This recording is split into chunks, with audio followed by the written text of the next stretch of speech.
အားလုံးပဲမင်္ဂလာပါ Midnight Story Recap မှကြိုဆိုပါရစေ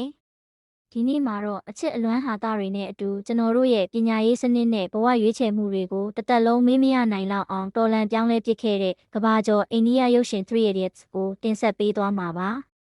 ဇလန်းဆောင်မှာတော့ဓာတ်ပုံဆရာဖြစ်ချင်ပေမဲ့အဖေဖြစ်သူကြောင့်အင်ဂျင်နီယာကျောင်းတက်ခဲ့ရတဲ့ဖာဟန်တယောက်လေရင်ပေါ်ရောက်ခါမှဖုံးတကောက်ဝင်လာလို့လေရင်ကိုနှလုံးရောဂါအယောင်ဆောင်ပြီးအရေးပေါ်ဆင်းခိုင်းလိုက်ရပါတယ်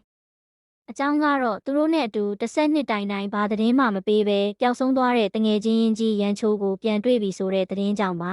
။ဟာဟန်ဟာသူ့တငယ်ချင်းရာဂျူးကိုပါအလန့်တကြားသွားခေါ်ပြီးကောလိပ်ကျောင်းဝင်းရဲ့ခေါင်မိုးပေါ်ကိုပြေးတက်ခဲ့ကြပါတယ်။ဒါပေမဲ့အဲ့ဒီမှာစောင့်နေတာကရန်ချိုးမဟုတ်ပဲကျောင်းတုံးကစာချက်စက်ရုပ်ကြီးလို့နာမည်ကြီးတဲ့ခြာရာဖြစ်နေပါတယ်။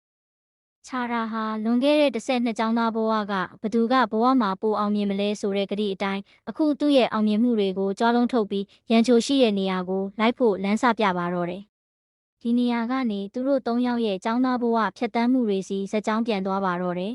။လွန်ခဲ့တဲ့10နှစ်ကအိန္ဒိယရဲ့အကောင်းဆုံးအင်ဂျင်နီယာကောလိပ်ကြီးကိုဖာဟန်ရာဂျူးနဲ့ရန်ချိုတို့3ယောက်တက်ရောက်ခွင့်ရခဲ့ပါတယ်။ကျောင်းအုပ်ကြီးဗိုင်းရပ်စ်ဟာကျောင်းသားတွေကိုပထမဆုံးနေ့မှာတင်ကဘာကြီးကပြိုင်ပွဲတစ်ခုဖြစ်ပြီးဒုတိယရတဲ့သူကိုဘယ်သူမှမမှတ်မိဘူးလို့အုံနောက်ဆေးပါတော့တယ်။ဒါပေမဲ့ကျောင်းသားအသစ်တွေကိုစီနီယာတွေကအတွင်းခံပေါင်းပြီးချွတ်ပြီးနှိပ်စက်တဲ့ ragging စနစ်ကိုတော်လှန်ဖို့ရန်ချိုဆိုတဲ့ထူးခြားတဲ့လူငယ်လေးရောက်လာပါတယ်။ရန်ချိုဟာအခန်းထဲကနေလျှက်စစ်စည်းကူးမှုနေရာမှာကိုတုံးပြီးစီးသွားတဲ့စီနီယာကိုဇက်ရှိန်တက်အောင်ပညာပြန်ပေးလိုက်ပါတယ်။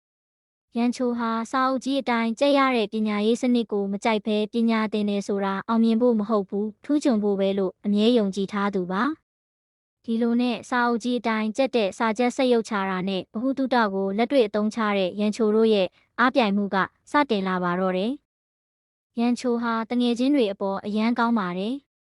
ဖာဟန်ကတားအင်ဂျင်နီယာဖြစ်ဖို့အိတ်ဆက်ချင်းကိုစွန့်လွတ်ခဲ့ရတဲ့မိသားစုကလာတာဖြစ်ပြီးရာဂျူးကတော့လေဖြတ်နေတဲ့ဖခင်စင်းရဲလွန်းလို့ကားမဝယ်နိုင်ပဲသမီးပြိုကြီးဖြစ်နေတဲ့အမေတို့ရဲ့မိသားစုကလာတာပါ